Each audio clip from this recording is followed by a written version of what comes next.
এ দেখো দুপুরবেলা আজকেও ভাত তুলে নিয়েছি। সিম্পল রান্না করেছি আজকে, দুপুরে সিম্পল, একদম সিম্পল রান্না করেছি।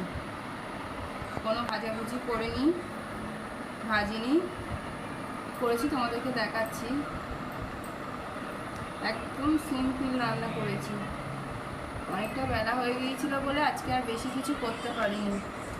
এই যে ভেটকি মাছের কাঁটা ছিল, ভেটকি মাছের কাঁটা দিয়ে কুমড়ো দিয়েছি, তারপর পটল, চিচিঙ্গে, আলু দিয়ে এটা করেছি, ভেটকি মাছের কাঁটাটা করেছি।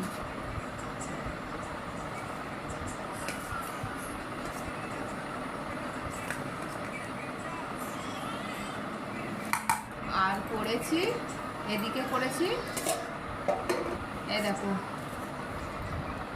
ঝোল করেছি, কলা আলু ডাঁটা দিয়ে মাছ দিয়ে ঝোল করেছি, পাতলা ঝোল করেছি। দেখো কলা আলু ডাঁটা দিয়ে মাছ দিয়ে পাতলা পাতলা একদম ঝোল করেছি, একদম সিম্পল রান্না করেছি আজকে দুপুরবেলা। অনেকটা বেলা হয়ে গেছে বলে তাড়াতাড়ি করে এটাই করেছি, বেশি কিছু করিনি আজকে।